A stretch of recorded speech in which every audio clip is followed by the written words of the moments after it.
Istanbul کی مساجد میں ان دنوں نمازیوں کے لیے فٹنس کی کلاسیں بھی لگائی جا رہی ہیں۔ ایک مسجد کے امام کا کہنا ہے کہ جسمانی کثرت کے نتیجے میں نمازوں کا معیار بھی بہتر ہوگا کیونکہ لوگ خود کو زیادہ چست محسوس کریں گے۔ ترکی کے استنبول کی ایک مسجد میں نماز ظہر ذرا دیر پہلے ہی ختم ہوئی ہے۔ اس مسجد میں اطراف کے بیشتر محنت کش افراد نماز پڑھنے آتے ہیں۔ سفیدی مائل بالوں والے نمازیوں کی نگاہیں پولو شرٹ میں ملبوس سپورٹس انسٹرکٹر کا کردار ادا کرنے والے مسجد کے امام کی جانب ہے۔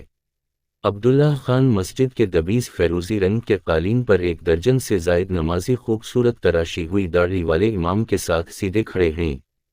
پھر وہ اپنے گھٹنوں کو اٹھاتے ہیں، کندھوں کو گھماتے ہیں، اچھلتے ہیں اور اس دوران مسکراہٹ اور شرمیلی نگاہوں کا تبادلہ بھی کرتے ہیں۔ رمضان میں پیغمبر اسلام کا چوغا دیکھنے والے سیاحوں کی بھیتر وہ 15 منٹ تک انسٹرکٹر کی حرکتوں کی پیروی کرتے ہیں اور پھر اپنی ورزش جاری رکھتے ہیں جسے شاید وہ برسوں پہلے چھوڑ چکے تھے۔ ثروت عزیزی نامی ایک نمازی کا کہنا تھا، انسان ایک گاڑی کی طرح ہے۔ جس طرح ہمیں گاڑی کی دیکھ بھال کی ضرورت ہوتی، اسی طرح جب ہم سپورٹس میں حصہ لیتے ہیں تو ہمارے اعضاء بہتر ہوتے ہیں۔ ایک 66 سالہ نمازی بھی پچھلے جنوری سے روزانہ جمناسٹکس کر رہے ہیں۔ جب استنبول کے باغچی لار ضلع کی 11 مساجد میں فٹنس کا ایک پروجیکٹ شروع ہوا تھا۔ یہ شہر سب سے زیادہ گنجان آباد اور وسائل سے محروم علاقوں میں سے ایک ہے۔ کوسووو کی مساجد میں خواتین مبلغین کا بڑھتا ہوا کردار ثروت کے دائیں طرف کھڑے 75 سالہ عمر رسیدہ حسین کایا اس پہل سے کافی خوش ہیں۔ انہوں نے کہا، اب میں اپنے جسم کے ہر حصے کو آسانی سے حرکت دے سکتا ہوں۔ بارش ٹیکسی ڈرائیور حسین، جن کی پیشانی پر جھریاں پڑی ہیں، کہتے ہیں، اس ورزش سے کافی فرق پڑا ہے۔ انسٹرکٹر فاتح یامانلو کا کہنا تھا کہ اس طرح کی ورزش کو روزانہ کا معمول بنانے سے مستقبل میں زخموں سے بچنے میں مدد ملے گی اور عمر رسیدہ افراد کے لیے زندگی کو اور بھی زیادہ آسان بنایا جا سکتا ہے۔ انہوں نے بتایا کہ روزانہ 25 سے 35 نمازی اپنی سہولت کے مطابق ظہر یا عصر کی نماز کے بعد فٹنس کلاس میں حصہ لیتے ہیں۔ خواتین کے لیے بھی یہ پروگرام جلد شروع ہوگا۔ ایسی خواتین جو اس وقت گھروں میں نمازیں ادا کرتی ہیں فی الحال اس پروجیکٹ کا حصہ نہیں ہیں۔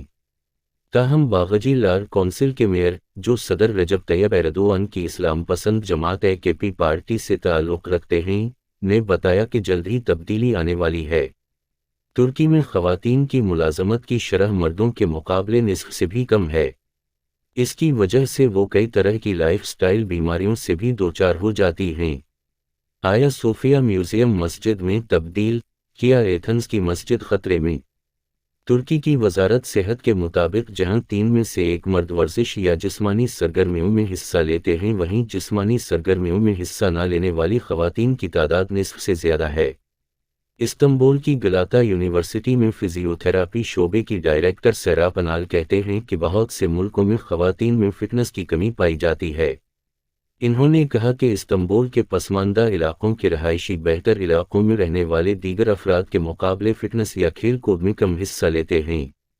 انال کا کہنا تھا، ایک ایسے ملک میں جہاں پچھلے 25 برسوں میں 65 سال سے زیادہ عمر کے لوگوں کی تعداد میں 10% کا اضافہ ہو گیا ہے، مساجد میں فٹنس کے پروگرام شروع کرنا ایک اچھا آئیڈیا ہے۔ جرمنی میں قائم مساجد کے بارے میں 6 اہم حقائق۔ امام بلند سینار اس بات سے خوش ہیں کہ ان کی مسجد اب صرف عبادت گاہ تک محدود نہیں ہے بلکہ فٹنس میں دلچسپی رکھنے والے پڑوسی مساجد کے نمازی بھی یہاں کھینچے چلے آ رہے ہیں۔ انہوں نے کہا کہ وہ خاتون انسٹرکٹر تعینات کرنے کے لیے بھی تیار ہیں جو خواتین کو ورزش کرائیں گی۔ انہوں نے اس اقدام کو ترکی کی 90,000 مساجد تک وسعت دینے کی بھی اپیل کی۔ ان کا کہنا تھا، جب ہم ورزش کرتے ہیں تو اس سے ہماری عبادتوں کا معیار بھی بہتر ہوتا ہے، انہیں زیادہ آسانی سے انجام دے سکتے ہیں اور ہم خود کو چاق و چوبند بھی محسوس کرتے ہیں۔